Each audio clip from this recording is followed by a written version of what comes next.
Are you a film fan who loves the ultimate home video experience? Look no further than The Disconnected.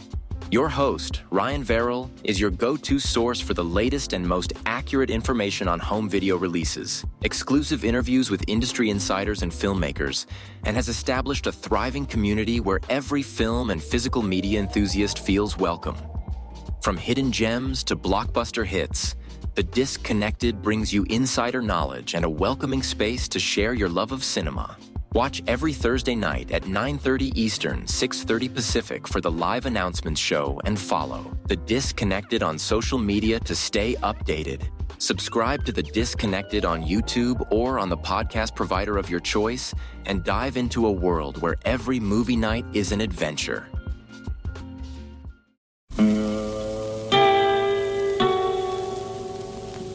Hello, filthy movie lovers. My name is Gentry Austin. And I'm Casey Scott.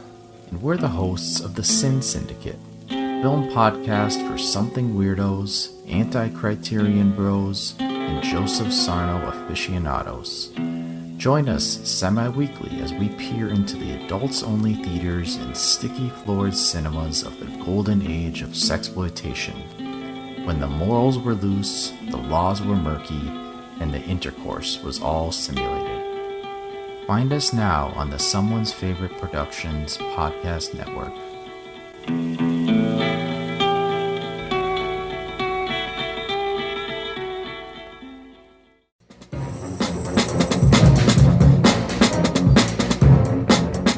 Hello, this is Aaron West. I am the author of the A24 New Wave. In this book, I look at A24's output and I make the argument that we are in a new wave movement right now. A24 plays a major role. This book has a supplemental podcast where each episode is a brief conversation about an A24 related topic, whether an actor, director, or even a genre. As I continue research for the book and conduct interviews, I expect to record podcast episodes with people involved with the company. You can find the podcast at cinejourneys.com or wherever you find podcasts, and we are proud to be members of the Someone's Favorite Productions podcast network. Barney!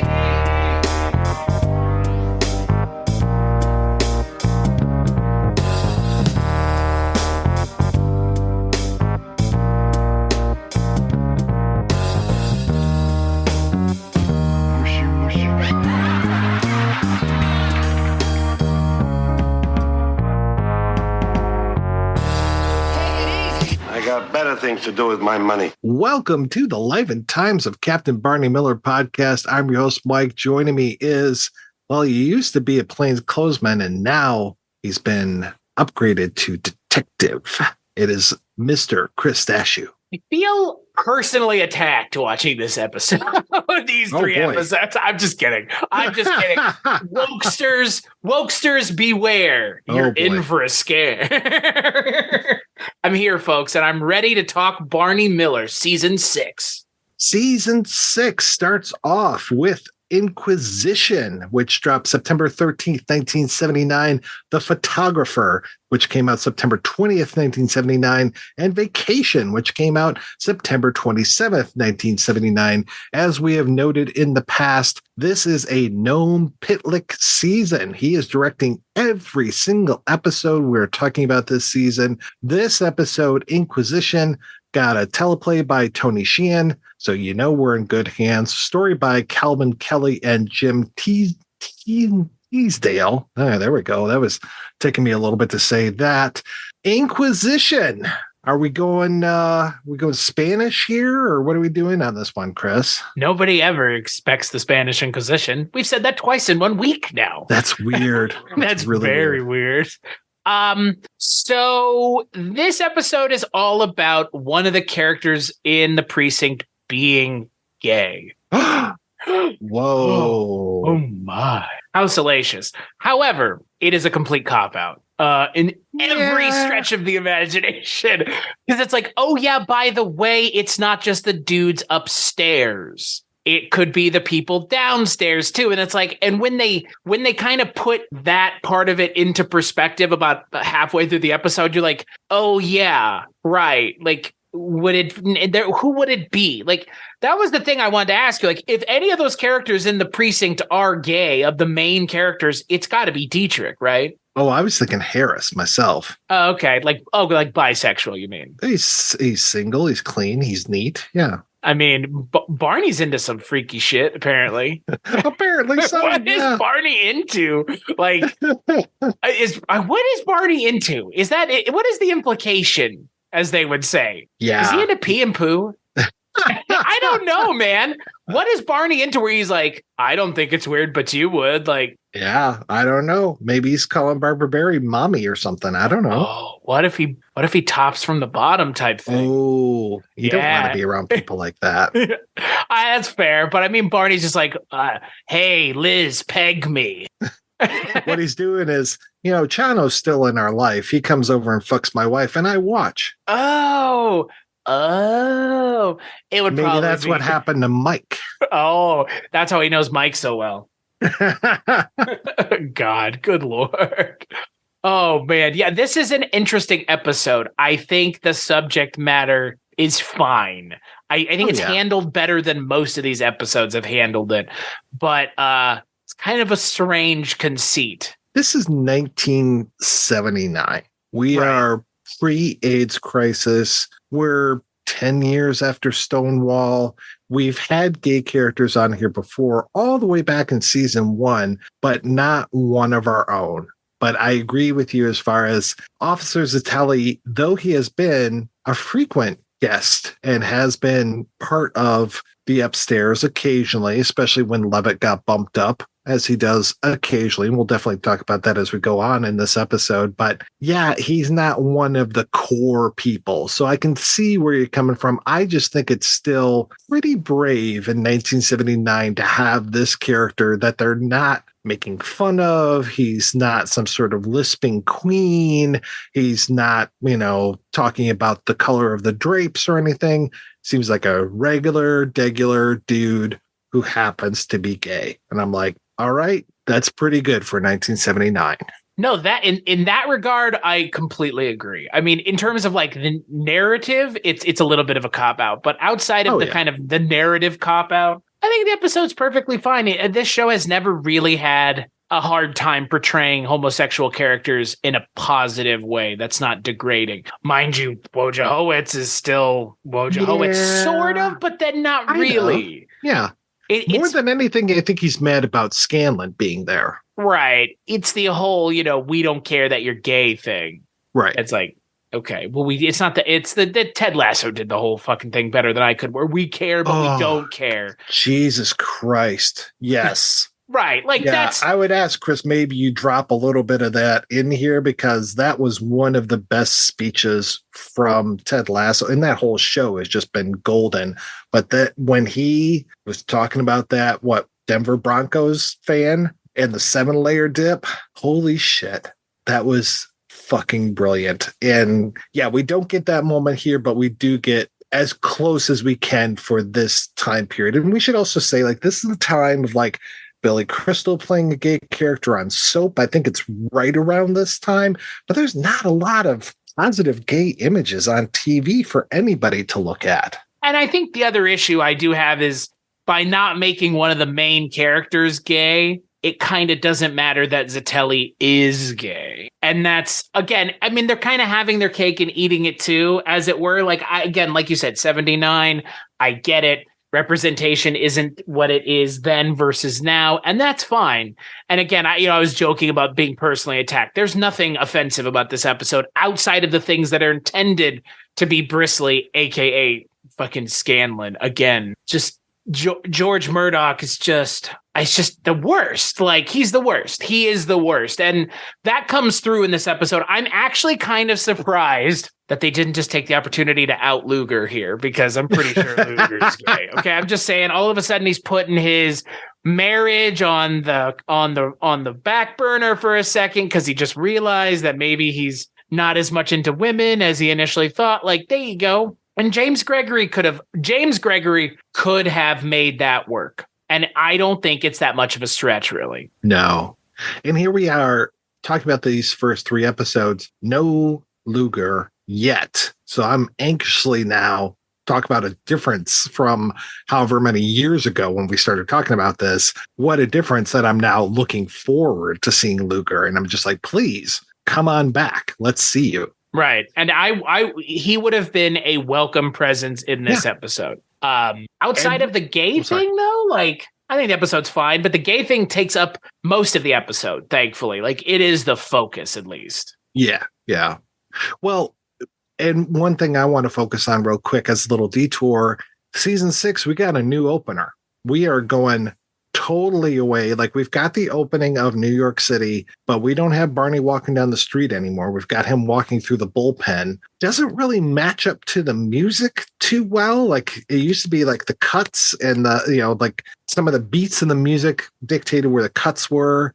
There's a little bit of a flourish when Max Gale looks down at his baseball and kind of notices something. But I have to say, and I bet you any dollars that you picked up on this too, Landisberg. What the hell's going on with Landisberg in these opening credits? Last season, when we're talking about Steve Landisberg, it's like, oh, it looked like an outtake. It looked like Danny Arnold was just like feeding him lines or something, and he's just laughing. And it's basically the same thing. It's like we are following Barney through the bullpen as he's making his way to the office.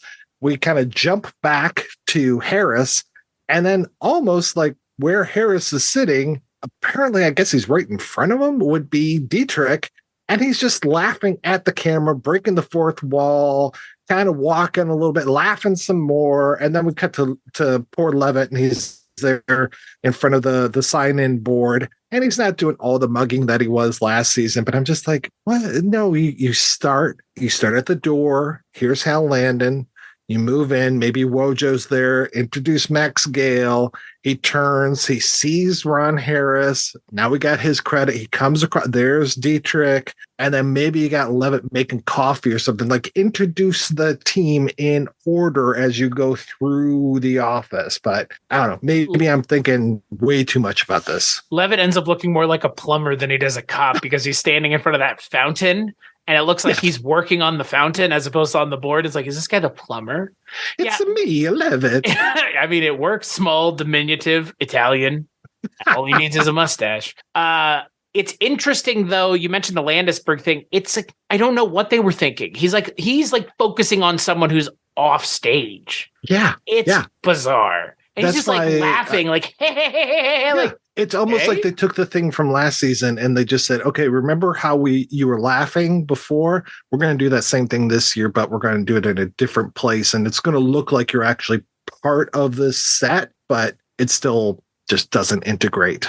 And they were doing weird camera angles that they don't do during the show either. Oh, yeah. In the intro, like if you watch the intro and then you watch the show, you'd be like, these are two different things. Like this feels very, the intro doesn't feel like the show anymore, the way it did up until this point. Yeah. And at least the music, I think the music has gone back to normal and we don't go up one more octave like we were doing last season, where it's just like, whoa, this is a little harsh here. Right. No, I think you're right. The music works better, but it doesn't sync up with what's going on screen as well as it used to. Yeah. Yeah.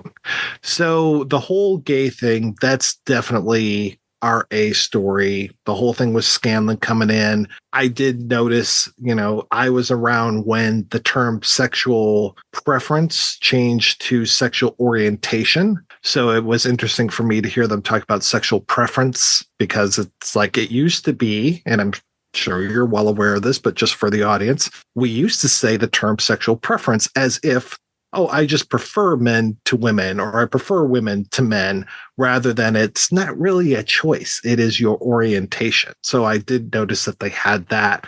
But the B story, I really enjoyed, because we're back to that whole thing. What is it that Otto and Danny Arnold call it? Like a nut with proof? Oh, paranoids with proof. Yeah. Paranoids with proof, because we've got this guy who comes in who is all about in the elevators.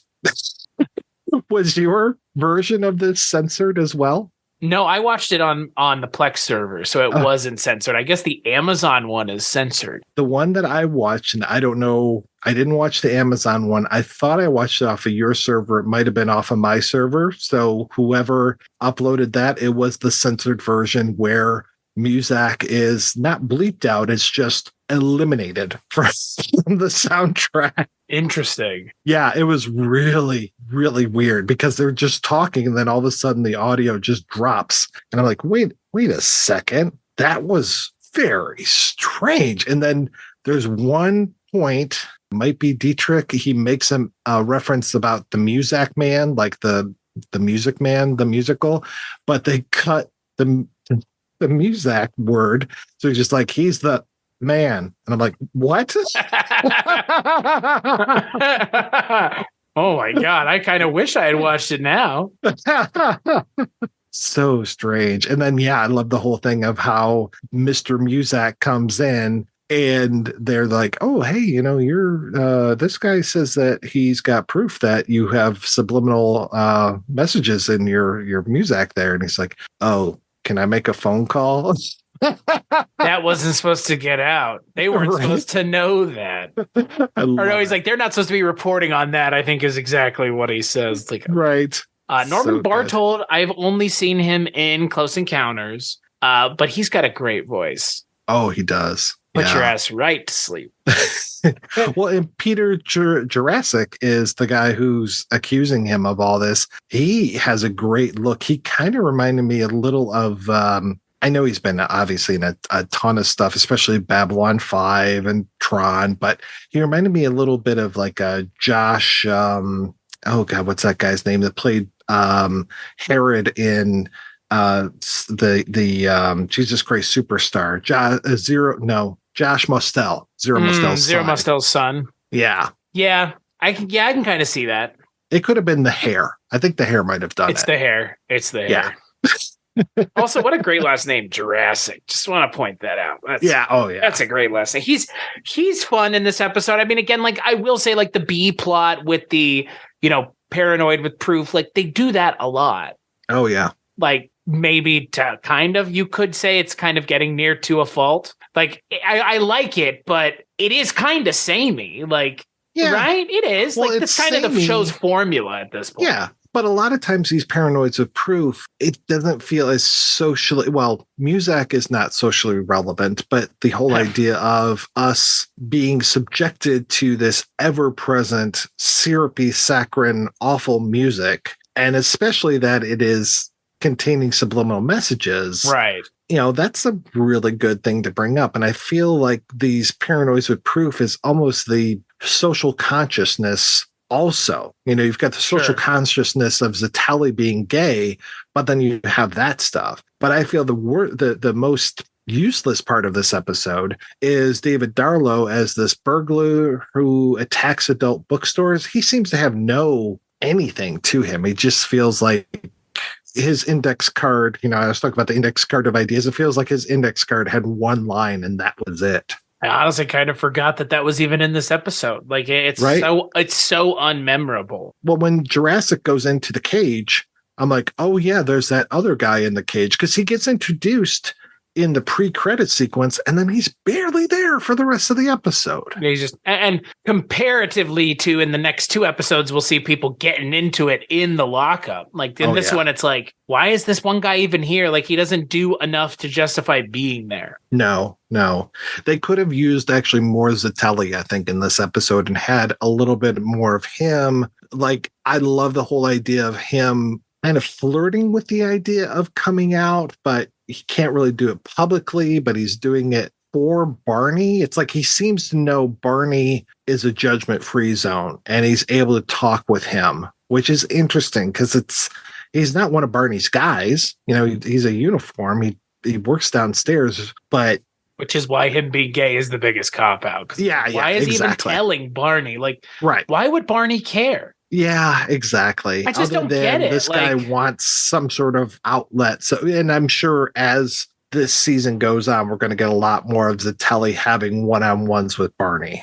I would hope so. If that ends up being the case, then great. If this is that opening moment, awesome. It's just wouldn't necessarily expect that given, again, this show doesn't necessarily care too much about continuity. Well, I feel like as we've gone along, we've gotten more continuity to the point where in the next episode, Dietrich is there. It's either the next episode or the one after that, talking about how it's his 3rd anniversary. And I'm just like, oh, okay. Yeah. That was at the beginning of this episode. Was it this one? That was how the season opened. Yeah. Where he's like, it's essentially like, it's been 3 years since I joined the show. Like, I didn't get you a gift. Yeah. Mine, I don't care.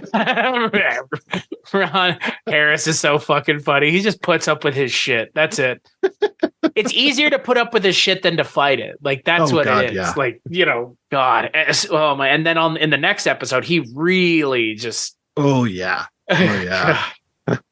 I did like the whole thing of Levitt having, I guess it was Levitt that kind of talks Zitelli into talking with Barney. He's a really good guy. He's a little too picayune though. And then I love how Barney says that at the very end. He's like, oh, I'm not too picayune. And then the look on Levitt's face. I mean, again, Barney said he was into some weird stuff. Oh, yeah. I mean, hey, maybe Barney gives mustache rides to not just women. And I did like that moment too at the end when Scanlon is almost trying to connect with Barney. This whole thing like, oh yeah, we've had our differences, and he's got this like grudging respect for Barney, and Barney's just like, yeah, no, that's a one-way street. and that's the thing, like, it totally is. Like, Scanlon is I feel like the de facto villain of this show. Oh yeah, like the antagonist of all of them is Scanlon. The whole thing of like, oh, I'll put the bribe money away. Again, like when the expectation is you have to have something like that, George Murdoch is a perfect person for this role, because he is just very unsavory kind of across the board. Yeah, he is. I mean, he's such a great actor, and he plays this type of role in so many things because he does it like a champ. Yeah. Again, say what you will about typecasting, but some actors just play bastards better than others, and George Murdoch plays a pretty good bastard in the face of like essentially people just laughing at him constantly. Yeah. I'm trying to remember, I was looking up something with him in it, and it was like him and Harris Yulin and a couple other guys, and I'm just like, these are like the heavy hitters when it comes to character villains. And I now need to go back and take a look, because those two together, I don't know if they share the screen at the same time, but they're very cut from the same cloth a lot of times. So I'm just like, this could be interesting. What about Dabney Coleman? Oh boy, Dabney Coleman. I was just watching, they were having a Columbo marathon over the weekend, and it was his episode, which we'll get to in like 7 or 8 years, the way that we're going. Nice. I'm excited. But he's Dabney Coleman to me is like this forgotten treasure, and he was so good in so many movies. I mean, I grew up watching 9 to 5, so he was an ever-present person. I mean, he had Buffalo Bill, all this kind of stuff, and just not enough people talk about Dabney Coleman these days. So thank you, Chris. You're welcome. I am a huge fan of Dabney Coleman. He for me is one of those like perfect dickhead villain actors, the same way Chris McDonald is. Like Chris McDonald is a great character actor villain, but I would say Dabney Coleman and Chris McDonald are better in like comedic things, heavily comedic. Because when I think of Dabney Coleman, I think of Dragnet and Hot to Trot, which is boy, the fucking worst. And Chevy Chase has Modern Problems, where he has fake teeth in his mouth the entire movie. Yeah, I am a Dabney Coleman fan as well, but I love 80s and 90s and 70s like villain character actors, because there's like 20 of them, I think, that are the ones that everybody talks about, and they pop up all the time. You know what, Chris? I think we just found a replacement for Rankin on Bass when we wrap up the Dabney cast. The Coleman cast? Yeah. Not Ron, not Gary Coleman, no. I mean, who else around here is named Dabney? There's no other Dabneys that I can think of. That's fair. Dabney cast, yeah. Yeah, we just keep doing podcasts on dead people, though. I don't know where you're. He was alive. I thought Dabney Coleman is dead. I think he's alive. Oh, right, God. To the internet. Oh, no. No, he's still around, buddy. Oh, shit. Okay. Yeah. Well, apologies to Dabney Coleman, who's 91 years old. He's looking pretty rough now. Yeah. He was in Boardwalk Empire. That was the last thing I saw him in. And he's also in Yellowstone. So yeah, he's still working. Good for him. I love it. Damn. Fuck. Oh man, I can't wait till we get to the Pound Puppies, where he was the mayor for 4 episodes. Oh dear God. The Dabney Coleman cast. Oh, the Dabney cast. The niche of niche. When we talk with Richard in a half an hour here, I'm going to pitch it.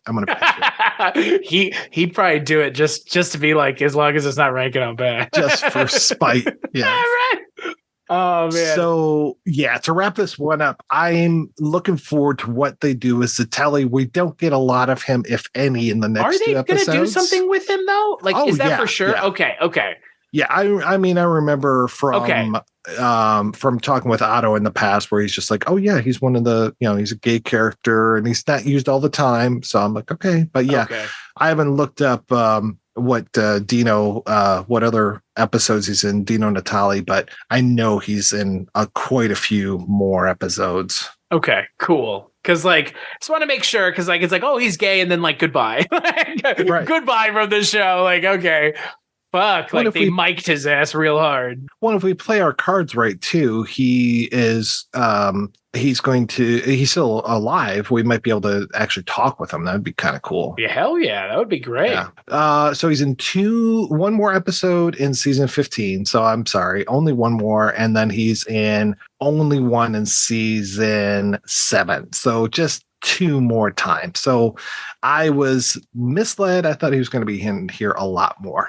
That is a shame. Yeah. Gay representation. This is not, but that's okay. It's 1979, folks. You gotta give them. You can't get mad about things that have already happened. We just need to do better, and we are. Hey, exactly. We are. So in the next episode, we are talking about The Photographer, and this one I think has the best running bits of these 3 episodes, especially this whole thing, the opening with Dietrich and Barney talking about salt, the seasoning or the treaty. And just Dietrich taking over the conversation, talking down to Barney, and then Barney just coming back with are you familiar with the term pedantic? And then I like that Dietrich gets to turn it back around on him. Oh, it's so good. And I was waiting, though, for Dietrich to take that and then be like, how about the Mets? I like that. He's like, pedantic, huh? Yeah.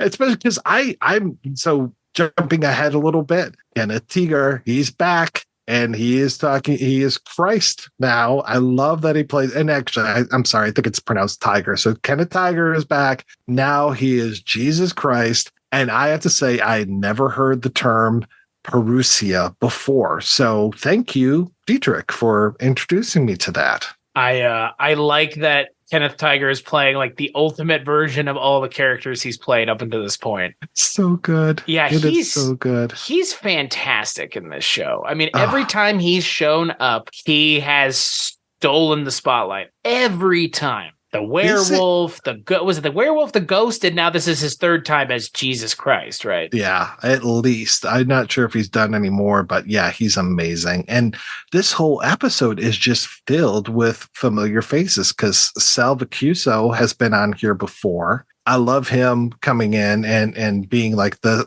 first criminal that they lock up. And then fucking what's his name? Phil Leeds.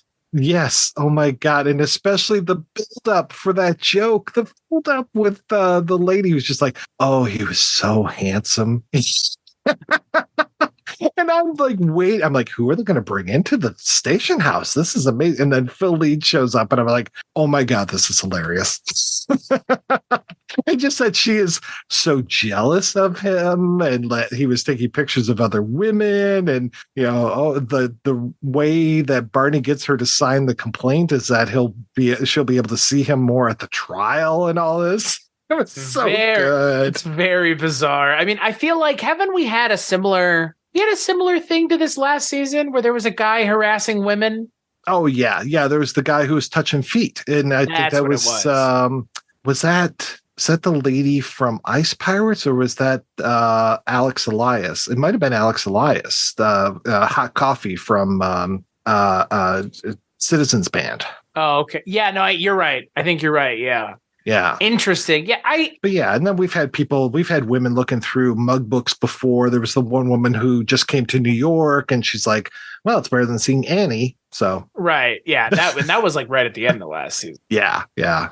I like where this one ends up going with the Phil Lead stuff. I think the Kenneth Tiger stuff is better. I think it's more interesting. Again, I don't know what the show is getting at. I mean, the show has played a lot with these kind of weird metaphysical things that, like, I'm not sure I understand. Like, well, this whole thing. So Sal Bacuzzo as Joseph Beatty, he's brought in.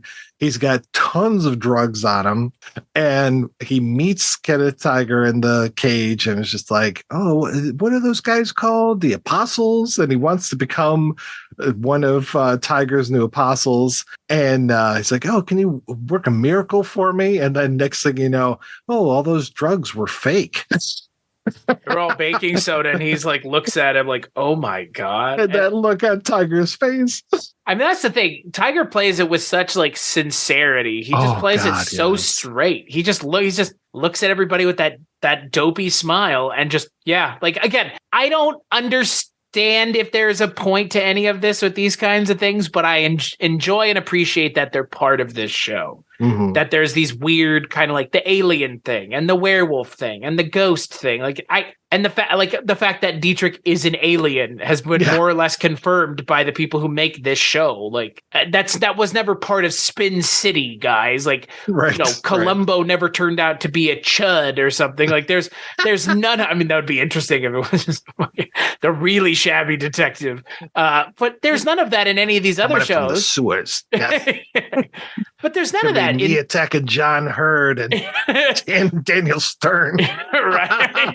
There's none of that in this. Oh. And there's none of that and not in this, but there's none of that in like Hill Street Blues and stuff like that, like other cop shows. So it's weird, but I appreciate it. It almost makes it feel like, in a way, a precursor to Night Court. Right? I can definitely see that. Yeah. Yeah. Actually, Night Court would be a good follow-up to this. Right. I've never seen Night Court, but I know that Night Court has like weird things that happen that are just weird. Like they interact with like monsters and shit in that show, right? Like people that think they're monsters, I'm assuming, similar Richard to this. Mall kind of was a monster, but John Larroquette. Yeah, I had a real hard time with Night Court when it was originally aired because I was like, why is he so mean all the time? Dan, the John Larroquette character, and I don't know. Every once in a while, like you never knew where you stood with Harry. Harry definitely has a lot of Barney Miller vibes, so I can totally see where you're coming from. And yeah, all the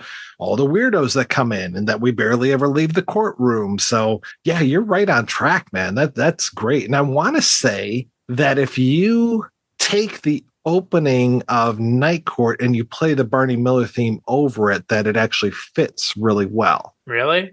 I want to say a friend of mine sent me that. Yeah. This reminds you, is this like some sort of Wizard of Oz Pink Floyd thing? If you play it might be. Yeah, but you don't have to like, it doesn't like stop, 2/3 the way through, and then you have to put on animals or something, and then and just pretend that this all makes sense. It all makes sense. Yeah, of course, Roger Waters was watching this and recording all at the same time. Yeah, sure. Just like Kenneth Tiger is Jesus. Yes.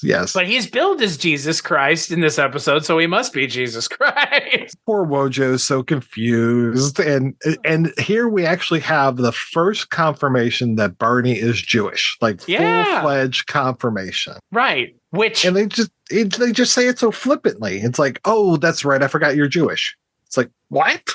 Yeah, right. By the way, and then Wojciechowicz goes, and I'm not a very good Catholic either. It's like, and you're Catholic? Like, wait a second here. Right. Like, he's never mentioned that, has he? Well, that makes sense. He's Polish. They're almost all Catholic. That's fair, but also don't want to assume. Yeah. Exactly. Yeah. I don't know which way that Polish sausage hangs. I don't know. Maybe it hangs on the right. Maybe it hangs on the right. I don't know.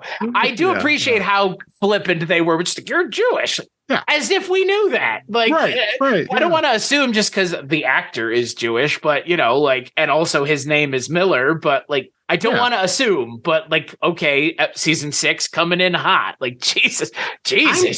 I am sure that there are people named Miller that aren't Jewish, though. Yeah. Oh, I just assumed that's why they named him that. Yeah. 'Cause, like, honestly, Wojciechowicz is a much more like, again, like you would assume, like maybe he's the Jewish character. I don't know what does it matter at this point, I guess. Like, it's kind of a weird thing to bring up. Like, but you're Jewish. Like, yeah, we've made it this far in Barney Miller without it mattering, guys. Like, why do we have to confirm that? Like, I guess Jesus just pushes the issue because it's like, oh, fair. I do like that whole thing of who was it that goes and washes their hands, and of course, and I think it's Dietrich that says, of course, there is a precedent for that.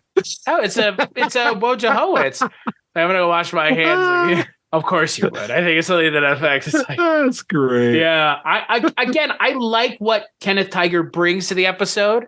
I think that like having that kind of situation with all of them to deal with it is interesting. I think the Phil Leeds stuff is okay. Yeah. I don't think it's as interesting as the Kenneth Tiger stuff, but they don't spend very much time with Phil Leeds comparatively. Yeah. I kind of wish that there was a little bit more to his character and like a reason, like that he's doing this or something. Right. Something, like just a little bit more. Like, why? Yeah. Like if you're going to do one of these characters again, you've got to give us more than you've given us before. And like you mentioned in the past, it's pretty much been not much. Like they're not expounding on why these characters are doing why they're doing. Maybe this episode they should have. Like maybe that would have helped with that. I mean, look, Phil Leeds is a great character actor and he's got a great look. So he can shoulder the responsibility of being given something interesting to say, but they just kind of don't. They're not interested in that. It's a little bit of a missed opportunity, really. Yeah.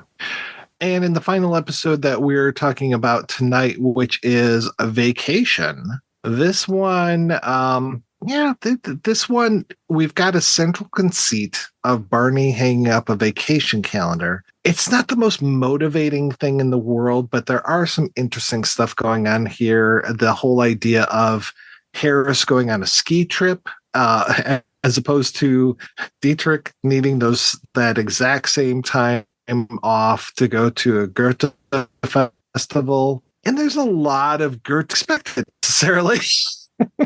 Our internet is Am off. I lagging? Yeah. Oh boy. I was trying to see when. Okay. Are we good? I think so. Okay. All is right. it weird that Barney Miller is making jokes about Goethe? It feels very on brand for Dietrich, at least.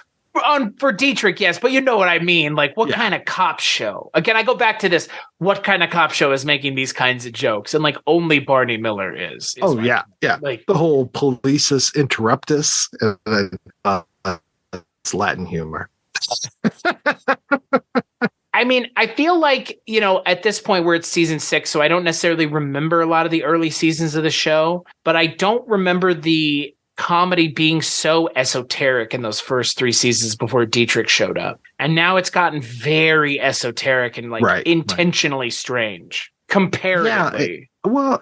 Yeah, and I'm here for that. Definitely. This is the kind of weird shit that really tickles my funny bone. When you mentioned Ted Lasso before, and just like that quick banter and the weirdness of like Coach Beard and stuff, this just plays right into that for me. Just having this strange dude. So Landisberg reminds me a lot of Stephen Wright. Oh, yeah. Right. I think I've said that before on this show, but like Landisberg's comedy stylings have lived on, and I appreciate that. And it's a welcome injection into a show that was rather normal. I mean, Danny Arnold brings a lot to this show with the Paranoids with Proof stuff that, like I said, other shows like this didn't have. But I mean, outside of those, you have to have some other things to really keep the train moving. And Steve Landisberg being added to this show, I think, is the smartest thing they ever did. Honest to God. Like, the smartest choice was adding Steve Landisberg as a reoccurring character and then a main cast member. Like, he has absolutely, like, he is a treasure and a gem. Like, I haven't seen him in anything else other than like in fucking Forgetting Sarah Marshall, where it's like, oh, it's totally Steve Landisberg as Jason Segel's doctor. And I think we talked about that last time. Like, Landisberg, like, I want to go see other things that he's in, but like, why would I when we're just watching the thing that he was in the most, more than anything else, best I can tell. Like, this was his like big role, right? I think so, yeah.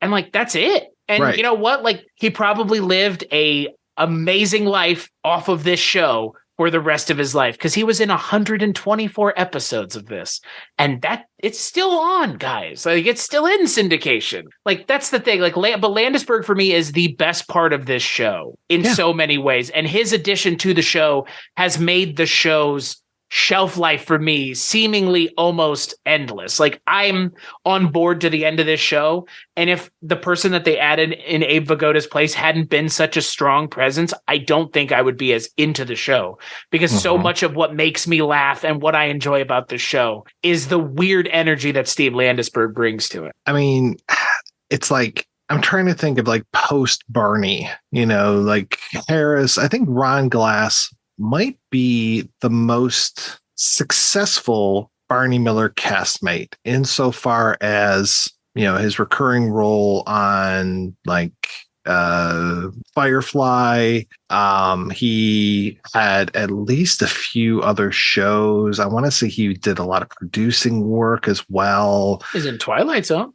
He was definitely in Twilight Zone, which is hilarious because there's that Faust joke. I sold my soul to go on this vacation. I was just like, oh, that's pretty funny. I thought about that as well. Ive Newton episode. Yeah. Yep. And I was like, in a couple of years, you'll be on the other side of this bargain. But yeah, it's like I am unfamiliar with a lot of Landisberg's other work. Apparently, he was in one called Head Case from 2007 to 2009. He was in 28 episodes, but I don't even know that one. So yeah, I might, like you, I'm tempted to track down some of these other things, even if it's just watching Ladybugs with the one and only Rodney Dangerfield in it. Oh, somebody step on a duck. And some Rodney Dangerfield. Those two on screen together would be kind of insane. Speaking of Dabney Coleman, he was also in one episode of the 9 to 5 TV show, which God. Didn't really even know that was a thing, guys. So it sure is, and it's not good. Yeah. Sally Struthers, Valerie Curtin, and Rachel Parton George. So I love that there was a Parton in this well. Playing Dolly Parton's character. I had to watch some of it for 80s TV Ladies because they're covering it on their show. Wow. It's not good. Wow. Shocking, I know. I'm amazed they could even find a copy of it. On YouTube. We didn't find copies. It's like like Fish. It's that same, like, it's, and you know what? Like, I don't think people who watch Barney Miller don't understand this, but I think a lot of other people don't. Like, there's so much shit that's just lost. That many people spent so much time making, and it's not like, the whatever that Jerry Lee Lewis weird clown movie is. It's not like that where it's like hidden away or whatever. Jerry Lewis, not Jerry Lee Lewis. Jerry Lewis, whatever. Jerry Lewis. I didn't know that those were two different people. Jerry Lee Lewis. But they're both problematic in their own special ways, unfortunately. Yeah. But it's not like that. Only got one more year. That's fair. It's not like that. It's like, Fish is like impossible to find, like the second and third season of it. And like that 9 to 5 TV show, like a lot of stuff is gone. So, Barney Miller, thankfully not part of that group. I mean, it has Shout Factory and one of the more popular TV shows of all time, but there's so much stuff that's just gone. Well, the very first movie that Landisberg was ever in, You've Got to Walk It Like You Talk It or Else You'll Lose That Beat, is a lost movie from 1971. So his whole, his first role is gone. Interesting. That's insane. That's maybe one of these days we'll be able to find it, but so far, nope. It is on the Lost Media Wiki, and those guys do a really good job of trying to track stuff down as well. So, and that's one movie that I think has been on my want list for probably over 12 years now. Interesting. That's insane. Yeah. So with this one, we've got our A story, I would say, is the vacation stuff. The C story is the stuff with Jack Bernardi as Mr. Gilman. He is making, you can't say fake phone calls. He's making these phone calls, making fake claims that there are crimes going on, and he is then monitoring the response of the police, emergency services, firemen. Strength testing, Mike. Yeah. Strength testing the system in the most illegal way possible. Yes. I mean, I think it's kind of necessary, but Yeah, I kind of agree with you. I actually kind of agree. Like, I understand why they think what he's doing is bad and why it's like not great, but also like someone should be doing that. Yeah, I agree. And Jack Bernardi's great. He's got such a great face. Like, he's got a face that's good enough that I was like, has this guy been in The Godfather? I mean, he seems like he should be around the table with the heads of the 5 families. Yeah, I agree. I mean, again, it's also like you could say the same thing about Bruno Kirby, right? Or Bruce, I guess Bruce Kirby, not Bruno Kirby, his son. Yeah, Bruno Kirby shows up in this same thing, and it's like just like again, like you see him and you immediately know, like, there you go, like you know who that guy is. Period. It's that same thing of like he needs to be around a bunch of other Italians. Oh, 100%. Yeah, it is so funny because his brother, Bruce Kirby, is playing one of the Rossman brothers. His brother is played by Ben Slack. And it's so funny, if you bring up Ben Slack's IMDb profile, there's a picture from Night Court. Fantastic. Yeah. Him and Larry Gelman, another very familiar face. So yeah, it's pretty good. He's great. I love his awful comb over that he's got in this. It's terrific. I also like that he's trying to get a kidney from Wojciechowicz. He's like, yeah, brothers under Christ. Yes. Give me your kidney, motherfucker. What happens if my last kidney gives out? Well, you have a brother too, don't you? Yeah. It's like, Jesus, go away. I love Kirby though. He's just like, I could have 3 kidneys and I wouldn't give you one. But even at the end, he's like, okay, fine, I'll give you a kidney. I'm going to acquiesce. But he might pull a Homer Simpson and just leave him hanging there at the end. Oh, yeah. I would be fine with that because his brother's a real piece of shit. Yeah. He's not characterized in a way where there's any amount of empathy that I feel for him. He's just like, yeah. Like, I understand why your brother's like, I don't want to do anything for you, bro, especially not give you part of my body. Right. And then we end with an N-word joke in this episode. I can't believe that we go there. And I don't know how many people in 2023 are going to realize that they did that, but that's pretty fucking funny to me that when they're trying to work out their schedule, going back to that vacation schedule, they go, oh, we could do eeny, meeny, miny, mo. And then Harris is just like, hey, let's just do 1 potato, 2 potato, huh? I was going to ask you about that as well, as to whether or not that joke plays anymore. I laughed really hard. Okay, no, like the funniness aside, like, do you think someone who watched in 2023 would get what they mean? I don't know if they would, because like if I they think would that get Harris's reaction to what they're saying. Because I know, but I also know what the original title of Agatha Christie's "And Then There Were None" was. Right, exactly. Yeah, I mean, when I was a kid, it was always catch a tiger, ken a tiger by the toe. But yeah, now it's like, to your point, how many people know what those original words were? I'm not even sure people would know the catch a tiger by its toe thing. Like, I don't know. True. I don't think, I think that's like, the eeny, meeny, miny, mo thing is interesting because people do still say eeny, meeny, miny, mo. Right. But they don't seem to realize that if there's 2 things, that whatever you start with will be the opposite for the ending. So if you want to win eeny, meeny, miny, mo, you just point at the person, you go eeny, and then off you go, man. It always ends odd. I'm Mo. I like the joke. I thought it was funny. I wasn't offended. I was more just asking, like, would someone in 2023 know? And I just don't think they would. I think you're probably right. Yeah. Which is a shame because it is a funny and it's a totally earned joke. Oh, God, it's a fucking funny joke. Like, it's funny and it's totally earned. And I think this whole thing with him going skiing is going to come back again later on. So I hope so. Yeah. I mean, and I do like the surprise of people like, oh, you're skiing, and just like, because it doesn't seem like a urban professional black man would be big into skiing in Wyoming, but more power to you, man. That's pretty great. And I love how just pedestrian Barney is, where he's just like, oh, okay. Yeah. It's like that.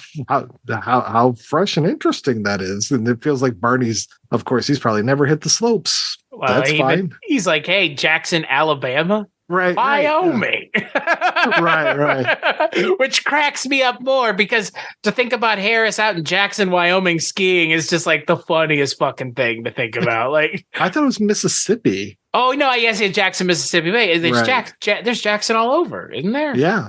Probably. But yeah, I'm sure he's just like, what are you talking about, Barney? I'm not going to go to Mississippi. Wow. I was like, is that a racist? Is that a racist thing? Barney, I almost think it might be. Barney, are you racist? Like, what the fuck is this, Barney? Yeah. I just love that Harris suffers no idiots, even if it's fucking Barney. Yeah, Like, exactly. I just love that. Like, and I love that there's a shot in this episode, and it's just like Harris making this face, and it just like zooms in on it, and then it dissolves too. It's like zoom in and dissolves on him just going because as only Ron Glass can do too. So.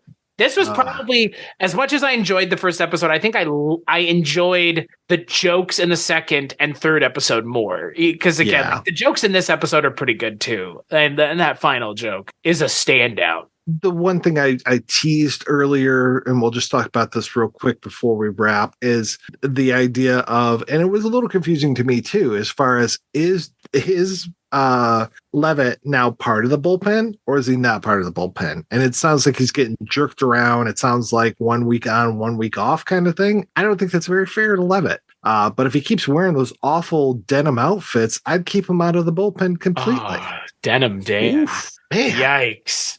That Canadian was like tuxedo, dude. A Canadian would look at that and be like, oh, please. Yeah, good Lord. Yeah, that was a bit much. I think what I would consider the Levitt character at this point is Mr. Plot Contrivance, because it's like, well, he's down there and now he's back up here. Whatever the storyteller wants him to do, that's where he's going to be. And that's what that allows it to do. It's like, well, we need you sometimes to fill in and sometimes we don't. So it's like, okay, so if you want Levitt to fuck off this episode, just have him be, not in plain clothes. If you want him to be around, he could be in plain clothes. Like, I get that. Like, that makes sense. Is it a cop-out? Yes. Yeah. But you know what? It's a plot cop-out. So I don't know. It's fine. If there's any show to have a cop-out, it should be Barney Miller. Fair. Sorry. That was awful. Got him. That was awful. That was a good one. Oh, Chris, on the next episode, we're continuing our journey into the depths of season 6. We were talking about 3 episodes: The Brother, The Slave, and Strip Joint. Sounds very spicy. I'm excited. Yum. Until then, Chris, where can people find you and what you are up to? WeirdingWayMedia.com is where you can find the show that we kind of mentioned here, the Culture Cast. Also, can find 80s TV Ladies, which we also mentioned, Dreams for Sale, Twilight Zone 1985, which we also mentioned. All the things that I work on and the things that I work on with you, and I think everything that you work on as well, is all over at WeirdingWayMedia.com, where we're serving up audio you want to listen to. I don't break network. So I'm not any sort of scab just jumping over to Wonderly or Earwolf or something. It's all about Weirding Way Media. Oh, man. I would ask you where people could find your work, but you just answered it. Yeah, right there. So if you want to hear more of me shooting off my mouth, come on over to weirdingwaymedia.com. I do a show, some people have heard of it, called The Projection Booth. Talk about movies every single week, and sometimes more than once a week. This is one of those crazy times for me. By the time this airs, it'll all be in my rear view. Maybe I've regained a little bit of my sanity, but don't count on it. I'm not regaining my sanity or counting on it. I want to thank John Walker for composing our theme song. I want to thank you for listening to this. If you get this over at iTunes, go on over and leave a rating or review. It really helps us out. Yeah, we're wokesters. We get it. It's 2023 and we're looking at a show from 1979. We talk politics sometimes, especially because Barney Miller talks politics. So, you know, we're talking about the inauguration of presidents and talking about strikes and all this kind of stuff. It's real, actual life out there, folks. So get used to it. And you know what they say? If you can't deal with the fact that the show's bringing it up, it's not really our fault. Perfect. The place to end it.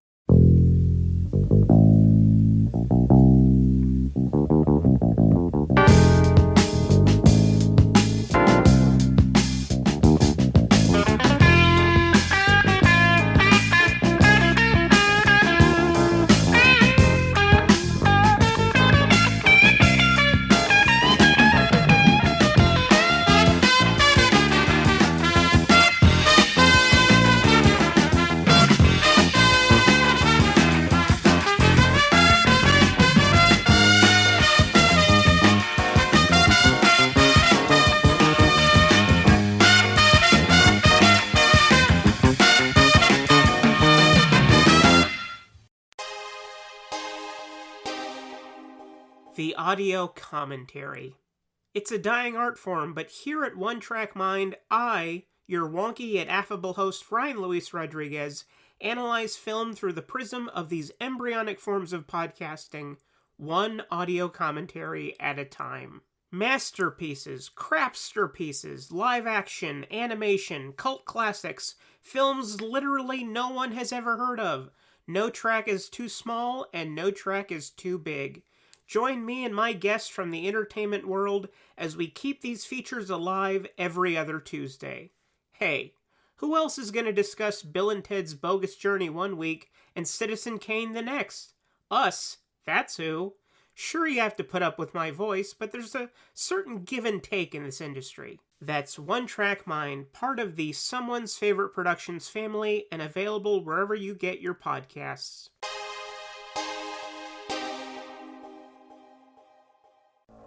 If you're looking for more horror outside of the mainstream, look no further than Unsung Horrors, a podcast about underseen horror movies.